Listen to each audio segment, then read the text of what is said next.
Check. Yeah. Please, sir. So, thanks for staying back for the last session. I think we have a handful of people. So, how many of you are from the promoter background, promoter-run businesses, or are promoters themselves? You can put up your hands.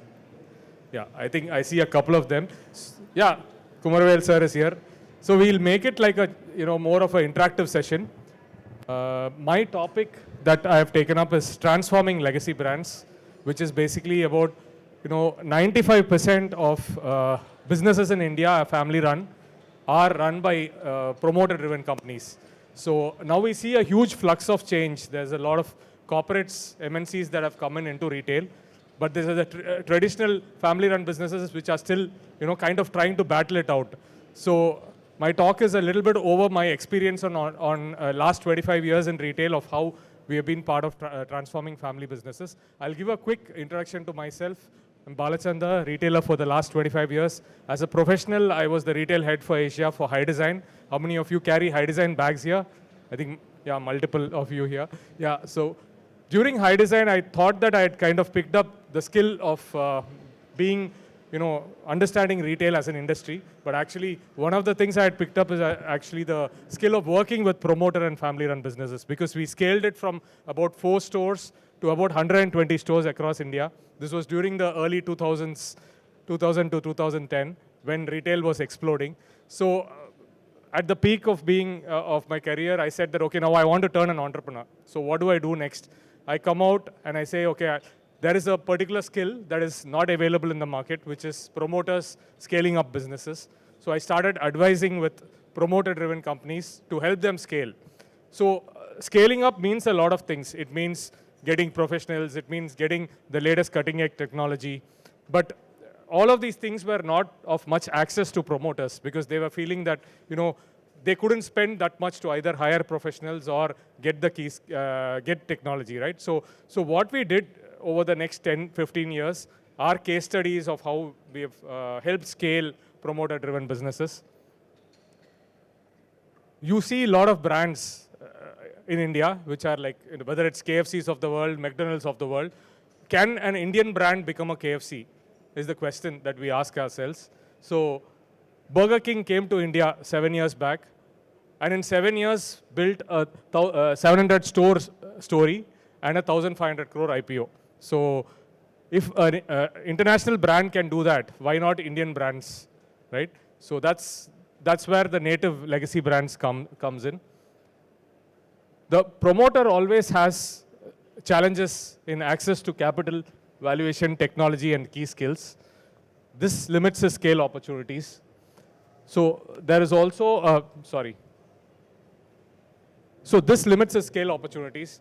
So what framework that we brought in was basically, there is a product, brand, and a passion and a legacy with the promoter.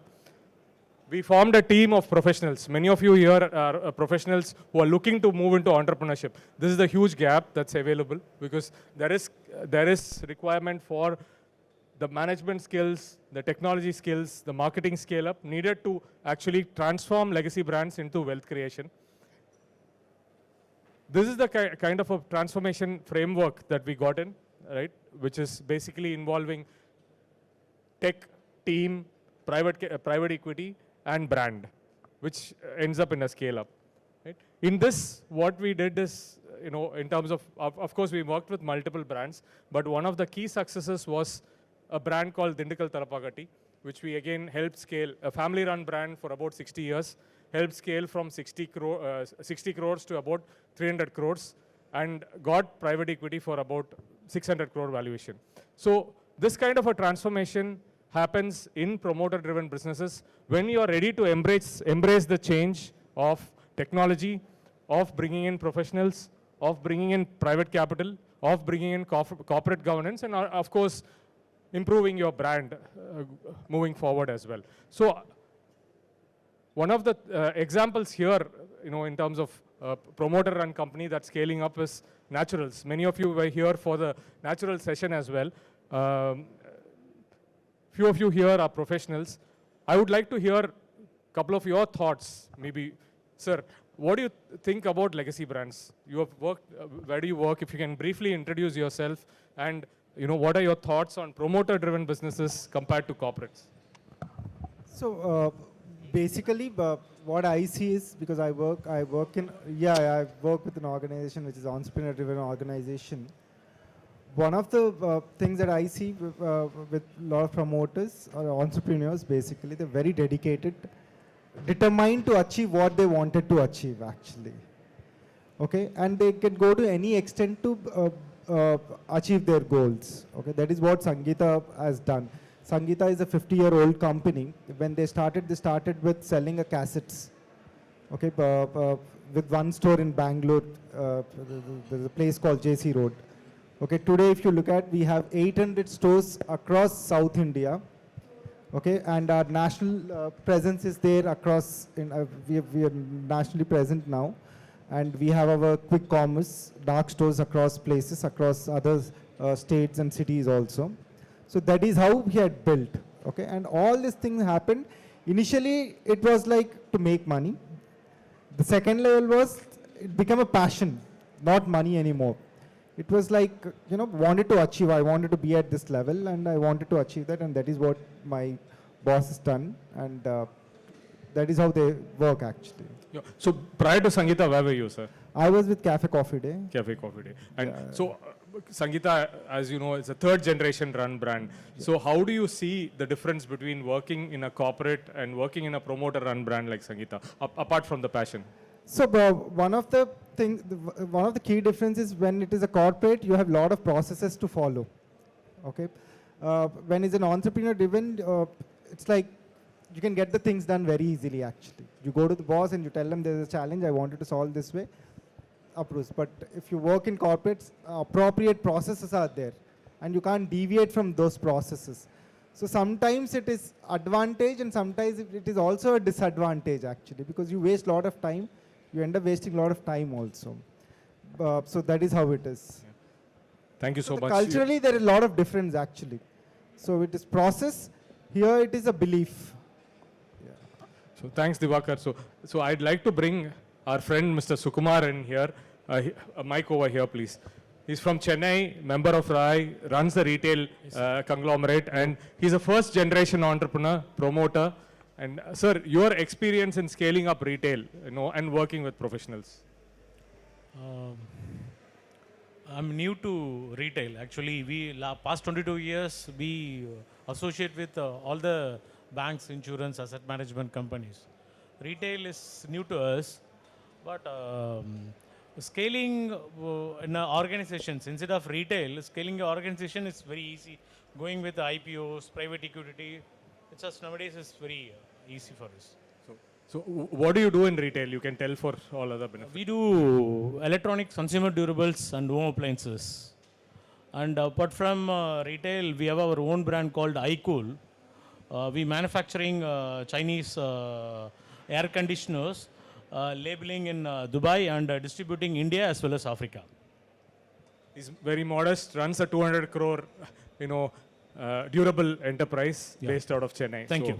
Round of applause to him as well. Sir, your thoughts on professional businesses vis-a-vis promoter-run businesses? Yeah, hi. My name is Suraj. I am actually a part of a family which runs a designer wear brand in India, and I have a blend of working for 15 years with corporate organizations. My last stint was with Samsung Electronics.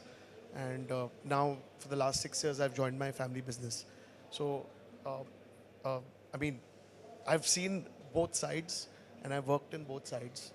And how you work in a promoter-driven company, in my space, I actually joined the promoter family, being my own family.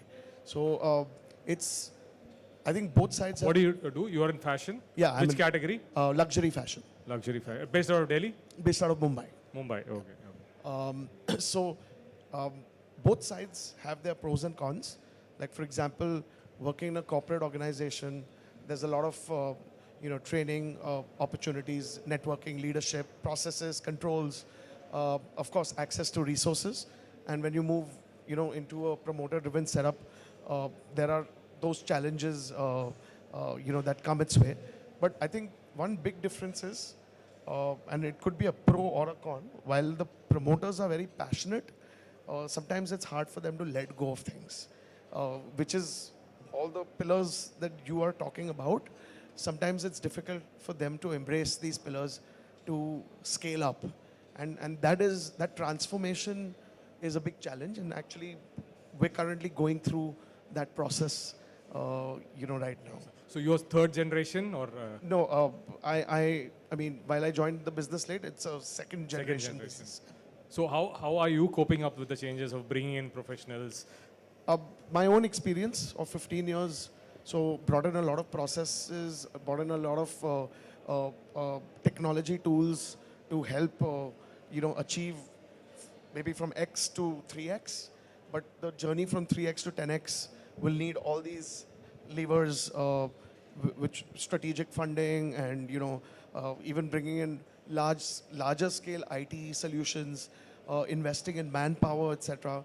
I think that's the journey we are looking up ahead right now at. Wish you all the best. And your brand name, please? It's a brand called Payal Singhal. Payal So the Singhal. company is called Payal Singhal Design House. Okay. Huge round of applause from who's here. Kumaravel sir, question for you. Sir, Naturals is a young brand for 25 years. You started off as a promoter. Now more than, I think, 15,000 smile providers and team work with you. How has been your journey from being alone in the office to building teams, becoming larger to this size? And in that, how much you have changed as a promoter and what have you tried to embrace to grow fast? Yeah, the entrepreneurship is not new to Indians, scaling is. There are many lakhs and crores of entrepreneurs in this country, but very few do the scaling. Because one of the fundamental challenge I see is entrepreneur is run by passion and big companies are run by systems and process. Today, in my mind, a Starbucks should not come to India because India we make much better coffee, especially South Indian coffee, Saravana Bhavan and Sangitha and things like that. But Saravana Bhavan and Sangitha keeps the coffee making as a secret. Starbucks makes as a systems and process so that anyone can do. What we have to learn from Starbucks is how they are building the company into systems and process. While we are only talking about passion, yes, passion is good. It's a good start point. But we entrepreneurs and the family-owned company businesses are getting stuck there. We don't want to share. We don't want to share wealth. We don't want to share knowledge. We don't want to share anything. And then we will have to remain like that. And soon we are all being swept away. I think that's what these small companies and the entrepreneurial ventures and passion people who start the business should know. At a point of time, I realized this is not going to give me scale. I need to share.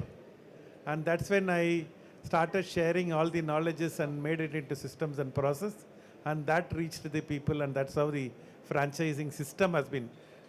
That's what system has to run it, not individual don't scale, systems and process scale. It's a beautiful example, Indian coffee versus Starbucks. So, a lady in the house, ma'am, your thoughts?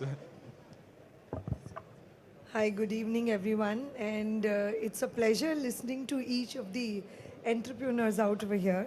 I'm a first-gen entrepreneur, and my husband had started the business. We are a large staffing HR company, prompt personnel. While Singhal, we know the first gen very well. So you're the second gen. It's nice to know you in the room. Naturals, we have been going now as a family. It's our family adda to have ice cream. Ice cream means naturals, nothing else for the family.